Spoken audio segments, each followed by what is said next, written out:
Hello दोस्तों, welcome back in Prithvi and Kaushal vlog. Prithvi and Kaushal vlog में एक बार फिर से आप सभी का स्वागत है। दोस्तों, कल के वीडियो में हमने आपको भगवान राम के निर्वाण के बारे में जानकारी दी थी। आज हम आपको बता रहे हैं भीष्म पितामह के बारे में। भीष्म पितामह कौन थे, उनके माता पिता कौन थे, उनका जन्म क्यों हुआ था, कैसे हुआ था और इतनी लंबी आयु का उनका क्या राज था। भीष्म पितामह जब महाभारत का युद्ध हुआ था तो उस समय उनकी आयु 170 साल से अधिक थी। कैसे वो इतनी साल तक जिंदा रहे और किस तरह से वो बाणशैया के ऊपर कई महीनों तक लेटे रहे और उनका प्राणों का त्याग उन्होंने नहीं किया। ये शक्ति उनमें कैसे आई, ये सब बात हम आपको इस वीडियो में बताने जा रहे हैं। दोस्तों, गंगा नदी को पृथ्वी के ऊपर आके 8 पुत्रों को पैदा करने का श्राप मिला था। साथ में एक तरफ दूसरी तरफ 8 वसु जो हैं उनको भी धरती के ऊपर आके जन्म लेने का श्राप मिला था। 8 वसु जो थे वो एक बार अपनी पत्नियों के साथ जंगल में विहार करने गए हुए थे और विहार करते हुए वो घूमते फिरते वशिष्ठ ऋषि के आश्रम में चले गए। ब्रह्म ऋषि वशिष्ठ के आश्रम में वहां पर नंदिनी गाय बंधी हुई थी। नंदिनी गाय जो थी वो कोई आम गाय नहीं थी। नंदिनी गाय जो थी वो कामधेनु की पुत्री थी और उसके अंदर इच्छा पूर्ति करने का एक दिव्य गुण था। वो सभी तरह की इच्छाओं की पूर्ति करती थी। उस गाय के इन गुणों को देखकर, इतनी सुंदर गाय को देख करके, और एक ध्यो नामक वसु जो थे उसकी पत्नी ने उस गाय को लेने की इच्छा व्यक्त की। लेकिन वसु ने कहा ये गाय किसी ऋषि की है और ऋषि की आज्ञा के बगैर हम इनको नहीं ले सकते हैं। लेकिन उनकी पत्नी ने कहा कि मुझे ये गाय चाहिए और स्त्री हट के आगे उन्हें सर झुकाना पड़ा, उनको बात माननी पड़ी और हार के वो गाय ध्यो नामक जो वसु था वो अन्य वसुओं की सहायता से उस वसु ने वो गाय चुरा के ले गया।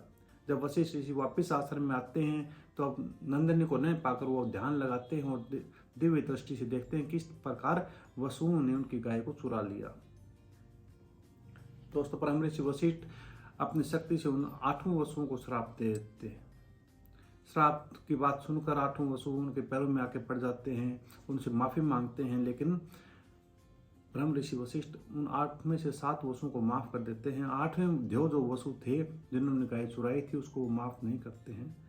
उनको कहते हैं कि तुम्हें 8 को जन्म तो तुम्हें लेना पड़ेगा, लेकिन 7 वसु जो हैं वो तुरंत मुक्त हो जाएंगे जन्म लेने के बाद श्राप से।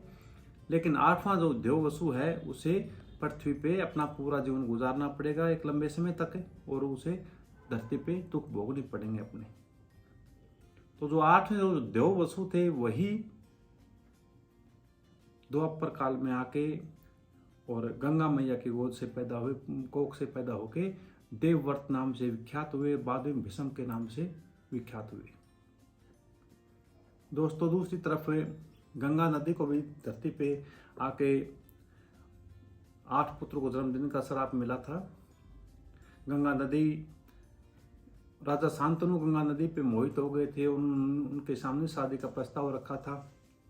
गंगा नदी ने एक शर्त रखी थी कि आप मुझसे किसी भी तरह का कोई प्रश्न जीवन में कभी नहीं करेंगे। मैं चाहे कोई भी कार्य करूं वो आपको सही लगे या गलत लगे, लेकिन आप मुझसे कोई पूछताछ नहीं करेंगे, किसी तरह कोई प्रश्न नहीं करेंगे। क्योंकि राजा शांतनु गंगा के ऊपर बहुत मोहित थे तो उन्होंने तुरंत ही उनकी बात को स्वीकार कर लिया। उनको वचन दिया कि मैं कभी नहीं पूछूंगा। गंगा की और शांतनु की शादी हो जाती है और धीरे धीरे उनके एक के बाद एक पुत्र पैदा होने लग जाते हैं। जब पहला पुत्र पैदा होता है तो गंगा रात्रि को उन पुत्र को ले जाके गंगा नदी के अंदर प्रवाहित कर देती है। राजा शांतनु ये देख के हैरान रह जाता है और परेशान और दुखी हो जाता है, लेकिन वो अपने वचन को याद करके कुछ नहीं बोलता। इस तरह से गंगा नदी 7 पुत्रों को पैदा करके बारी बारी से जाके और नदी के अंदर प्रवाहित कर देती है। राजा शांतनु बहुत दुखी होते हैं, लेकिन अपने वचनबद्ध होने की वजह से वो उनको कुछ भी ना पूछ पाते हैं ना कुछ कह पाते हैं। लेकिन जब 8वां पुत्र पैदा होता है और उसको ले जाके गंगा में प्रवाहित करने लग जाती हैं तो उस वक्त शांतनु से रहा नहीं जाता और वो गंगा को रोक लेते हैं और कहते हैं कि आप ये क्या कर रही हैं। अपने ही पुत्र कहते हैं क्यों कर रही हैं आप। आपने अपने 7 पुत्रों की हत्या कर दी, इसकी हत्या मैं नहीं करने दूंगा, मेरा भी इन पे हक है। गंगा नदी नाराज होती हैं। गंगा मैया कहती हैं कि आज से हमारा विवाह खत्म हुआ, आपने शादी के वक्त जो वचन दिया था उससे आप तो मुकर चुके हैं, आपने वचन तोड़ दिया है, अब मैं आपके पास नहीं रह सकती, आपके साथ मैं जा रही हूँ और साथ में अपने इस पुत्र को भी ले जा रही हूँ, समय आने पर ये आपको मैं वापस लौटा दूंगी। दोस्तों कहते हैं गंगा नदी वहाँ से उस पुत्र को लेके अपने ओर चली जाती है और उसकी फिर शिक्षा दीक्षा और का वहाँ पे पर उचित प्रबंध करती है। कहते हैं स्वर्ग में उन्होंने उसकी शिक्षा दीक्षा करवाई।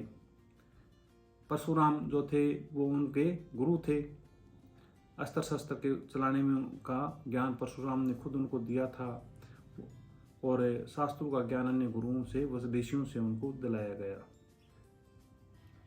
जब उनकी किशोर अवस्था आ गई तो खुद गंगा मैया आके और शांतनु कहती हैं कि ये लो अपना पुत्र संभालो, ये अब वयस्क होने वाला है और आप अपने पास रखो इसे, मैं अपने श्राप से मुक्त हो गई हूँ, अब आप अपने पुत्र को संभाल लीजिए।